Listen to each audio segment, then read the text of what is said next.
Good morning, students. We talk about the second chapter of economics, sectors of the Indian economy. We discussed in this chapter about the three sectors of Indian economy: primary sector, secondary sector, and tertiary sectors. Primary sector is also called the agricultural sector. Secondary sector is also called the industrial sector, and tertiary sector is also called the service sector.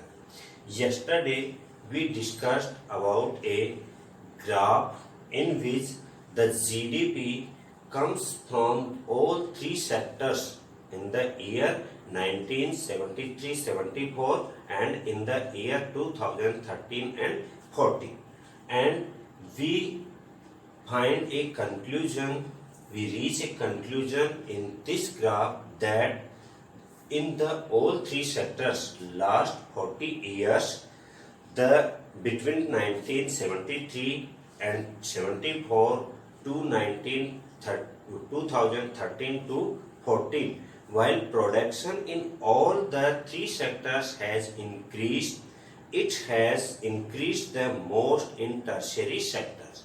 Okay, production of goods and services increased in all three sectors, but it is the more part comes from the tertiary sector कि तीनों sectors में increment हुआ, production तीनों sector में बढ़ा, but सबसे ज्यादा जो प्रोडक्शन इंक्रीज हुआ इन 40 इयर्स में वो था टर्शियरी सेक्टर्स से. As a result, in the year 2013-14, the tertiary sector has emerged as the largest producing sector in India, replacing the primary sector. तो 2013-14 में ये डिक्लेयर हुआ कि टर्शियरी सेक्टर है वो प्राइमरी सेक्टर और सेकेंडरी सेक्टर को पीछे छोड़ के, प्राइमरी को पीछे छोड़ करके टर्शियरी सेक्टर्स में आता जा रहा है. Why is the tertiary sector become so important in India? कि इंडिया में ये टर्शियरी सेक्टर इतना इम्पोर्टेंट क्यों हुआ, उसके पीछे क्या रीजन थे, जो हमने कल एक ग्राफ पढ़ा, एक टेबल पढ़ी, उसमें पाया कि इन 40 वर्षों में, लास्ट 40 वर्षों में सबसे ज्यादा इंक्रीज जो सेक्टर हुआ, जीडीपी सबसे ज्यादा आई, वो टर्शियरी सेक्टर से आई और टर्शियरी सेक्टर ने प्राइमरी सेक्टर को पीछे छोड़ा. तो इंडिया में इसके पीछे क्या कारण था? What are the reasons? So these are the several reasons.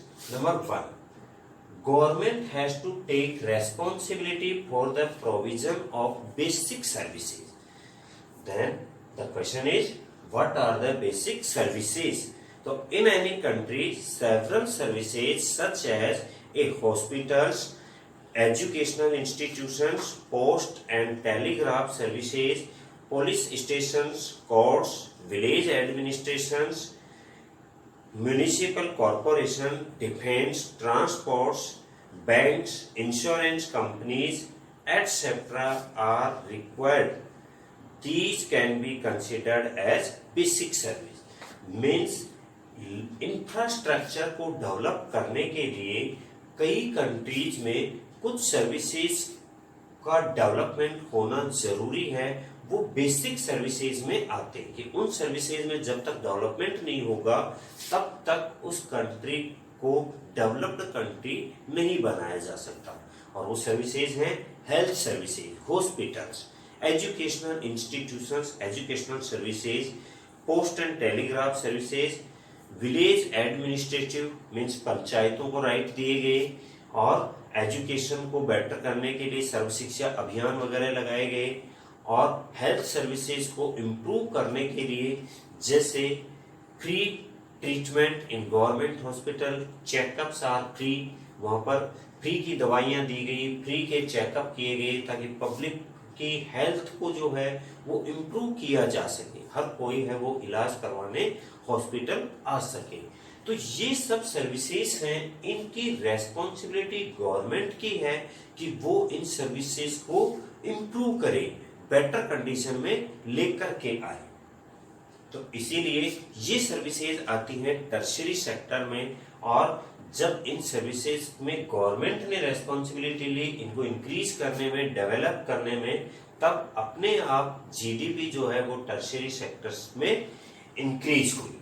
Second reason, development of primary and secondary sector more would be the demand of service facility. जितना डेवलपमेंट, जितना production primary and secondary sector में होगा उतनी ही demand services facilities की है वो increase होगी। तो the development of agriculture and industry tends to the development of services such as transport, trade, and the like, as we have already seen. तो trade और ट्रांसपोर्टेशन मीन्स जितना raw material आएगा उनका ट्रेड ज्यादा होगा, उनका ट्रांसपोर्टेशन ज्यादा होगा। तो ये सर्विसेज जो हैं अपने आप ही प्राइमरी और सेकेंडरी सेक्टर से लिंक्ड हैं। तो जैसे ही इनमें डेवलपमेंट होगा, सर्विसेज फैसिलिटीज ऑलरेडी डेवलप है तो सर्विस फैसिलिटी भी डेवलप होंगी। Third reason, as income level rise demand of many luxurious life services, कि जैसे जैसे लोगों की पर कैपिटा इनकम इंक्रीज होगी, उनकी इनकम में डेवलपमेंट होगा, उनकी लाइफ स्टाइल भी चेंज होती जाएगी, लग्जरियस लाइफ की तरफ उनका ध्यान जाएगा, वो और अधिक पैसा खर्च करने की कोशिश करेंगे। Hence, third, as income levels rise, certain sections of people starts demanding many more services like eating out, tourism, shopping, private hospitals, private schools, professional training centers, etc. जितने इनकम इंक्रीज होगी, गवर्नमेंट स्कूल की बजाय बच्चे private school में पढ़ने जाएंगे उनके, और जैसे जैसे इनकम इंक्रीज होगी गवर्नमेंट हॉस्पिटल में ट्रीटमेंट करवाने की बजाय वो प्राइवेट हॉस्पिटल में ट्रीटमेंट करवाएंगे। और ऐसे ही जैसे जैसे इनकम लेवल उनका अप होगा, ईटिंग आउट, टूरिज्म, बाहर होटलों में खाना खाना, बाहर घूमना, विदेशों में जाना, ये सब डिमांड उनकी सर्विसेज की लग्जरियस लाइफ के लिए इंक्रीज होंगी। तो hence it is prove that when the income level is rise, the demand of such services are also rise. The fourth reason, demand increase of IT based services. Today's world, over the past decade or so, certain new services such as those based on information and communication technology have become important and essential. कि आज हम हर field में ये देखते हैं कि जो ये आईटी बेस्ड सर्विसेज हैं इनकी डिमांड बढ़ती जा रही है। We can not imagine the life without the IT and communication services. हम आज का ही अपना करंट उदाहरण लें कि कोरोना वायरस कोविड-19 की वजह से जो एक वर्ल्ड वाइड पेंडेमिक है, विश्वव्यापी महामारी है, इसकी वजह से आज हम जो ऑनलाइन क्लासेस लगा रहे हैं, ये ऑनलाइन क्लासेस जो हैं वो किसकी बेस्ड है? आईटी सर्विसेज बेस्ड है। तो इनकी डिमांड जो बढ़ी है वो इन चीजों की वजह से बढ़ी है। आज हम ट्रेड करते हैं, बैंकिंग सिस्टम है, मोबाइल बैंकिंग करते हैं, वो इंटरनेट के थ्रू है, आईटी बेस्ड सर्विसेज हैं। और ऐसे ही ऑनलाइन जैसे booking, train ticket booking, plane ticket booking, bus booking and other bookings are, then these services are the IT based services. So the production of these services has been rising rapidly.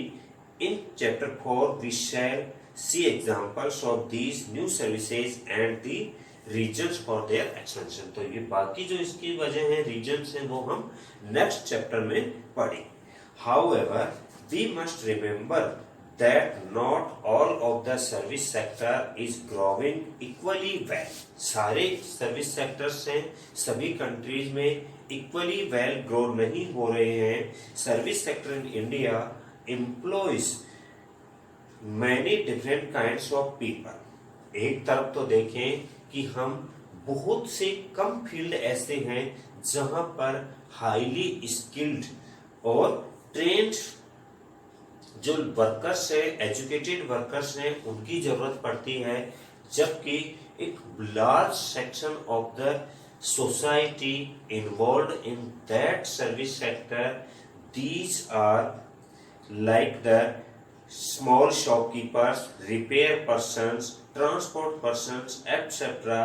are very large number of workers engaged in service, and these service because not alternative opportunities for those people. It means कि बहुत एक large part of population in service sector में वो लोग involve हैं जिनके लिए वो काम करना जरूरी है, क्योंकि उनके लिए उनसे अलावा कोई और अल्टरनेट ऑप्शन नहीं है।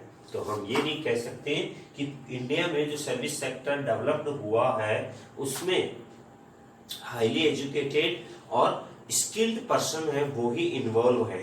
वो है बट उनका रेशियो बहुत कम है, और ज्यादा रेशियो उन लोगों का है जो सर्विस सेक्टर में तो इन्वॉल्व हैं बट उनकी इनकम अगर देखें per capita income it is not satisfactory level, कि वो बहुत अच्छे लेवल पर नहीं है।